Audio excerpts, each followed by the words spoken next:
Assalamualaikum warahmatullahi wabarakatuh. Apa kabarnya adik-adik semuanya? Insya Allah masih semangat ya puasanya dan dilancarkan sampai akhir Ramadan nanti. Hari ini Ibun akan baca buku ketiga dari Muhammad Ismail. Judulnya Pemuda yang Terpercaya.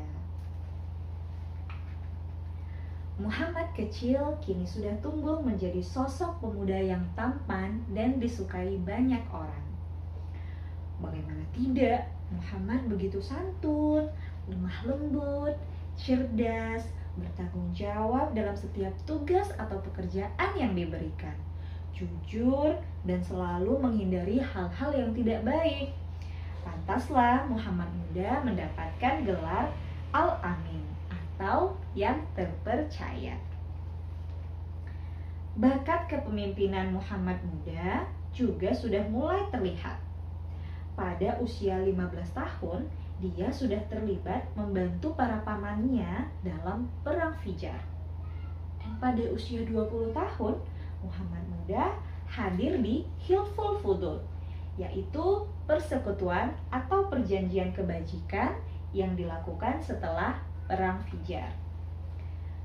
Peristiwa Hilful Fudul sangat membekas di diri Muhammad muda, bahkan hingga beliau dewasa. Suatu kali setelah menjadi nabi, beliau berkata, "Aku telah menyaksikan di rumah Abdullah ibnu Jud'an suatu perjanjian yang lebih aku cintai daripada unta merah sekalipun. Andai pada masa Islam aku diundang untuk menghadirinya, tentu aku akan memenuhinya." Unta merah adalah harta kebanggaan termahal bangsa Arab pada masa itu. Muhammad muda memang sangat mencintai kedamaian. Wajar jika peristiwa itu sangat beliau sukai. Bukan hanya bakat kepemimpinan yang sudah terlihat, kepandaian berdagang Muhammad muda pun luar biasa. Salah satu kawan berdagang terbaiknya adalah Al-Sa'ib ibnu Abi Al-Sa'ib. Muhammad muda tidak pernah menyakiti atau menipu orang lain saat berdagang. Oleh karena itu, semua orang ingin menitipkan barang dagangannya kepada Muhammad, termasuk Bunda Khadijah. Bunda Khadijah merupakan wanita Quraisy yang terhormat dan mulia. Selain dikenal karena kekayaannya, Bunda Khadijah juga dikenal karena kebaikan sikap dan perilakunya.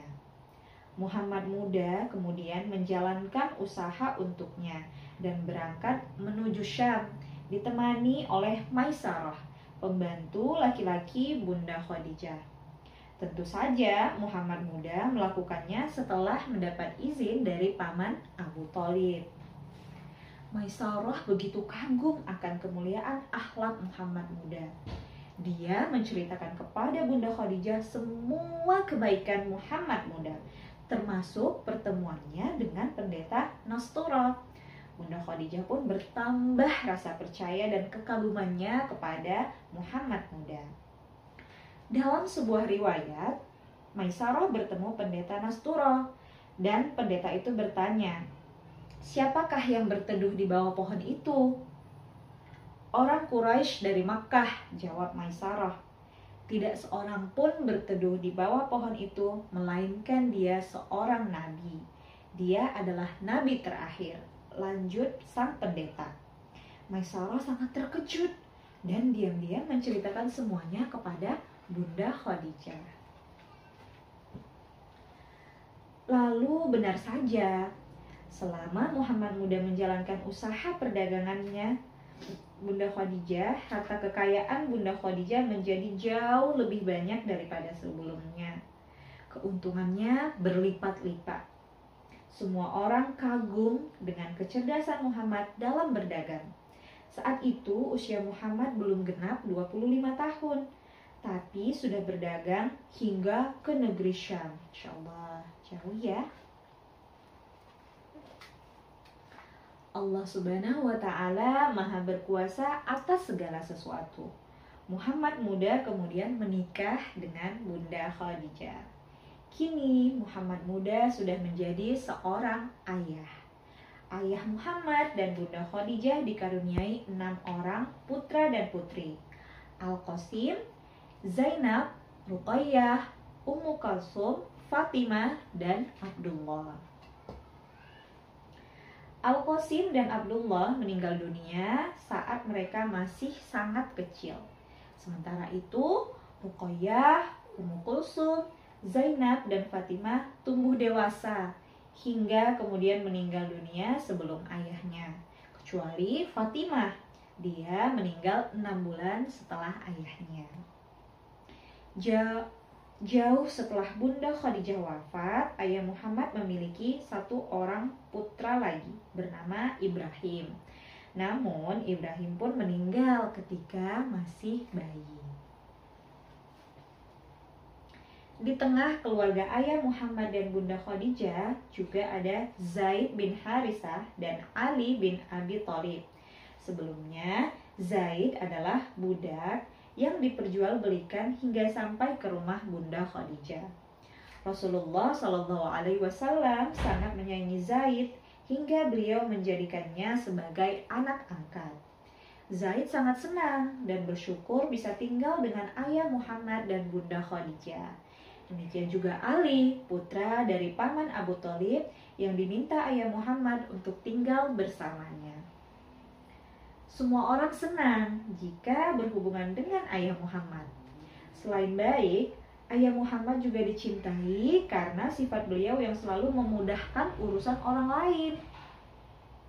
Pernah ketika Ka'bah direnovasi, para pemimpin suku Quraisy meributkan siapa yang akan meletakkan Hajar Aswad karena semua merasa berhak. Akhirnya mereka setuju bahwa batu tersebut akan diletakkan oleh orang yang pertama kali masuk ke Ka'bah dari pintu masjid. Betapa bahagianya mereka saat melihat ayah Muhammadlah yang pertama kali masuk. Inilah Al-Amin, kami ridha kepadanya. Inilah Muhammad, ujar mereka.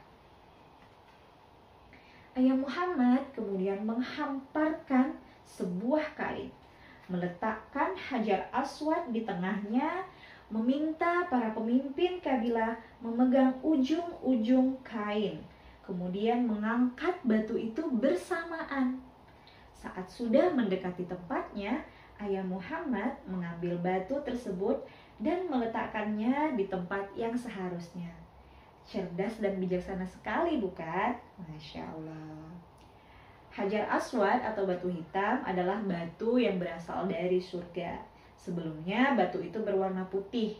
Dosa-dosa manusialah yang menyebabkan batu itu menjadi hitam. Nah, demikian kisah tentang Nabi Muhammad ketika menjadi seorang pemuda yang terpercaya hingga mendapatkan gelar Al-Amin. Dan peristiwa peletakan Hajarul Aswad juga adalah salah satu tanda kecerdasan beliau dalam memberikan solusi dari sebuah masalah. Masya Allah, subhanallah. Semoga kita bisa meneladani sikap beliau ya, adik-adik semuanya. Sampai ketemu lagi besok. Insya Allah kita akan melanjutkan di buku yang keempat. Tetap semangat puasanya. Assalamualaikum warahmatullahi wabarakatuh.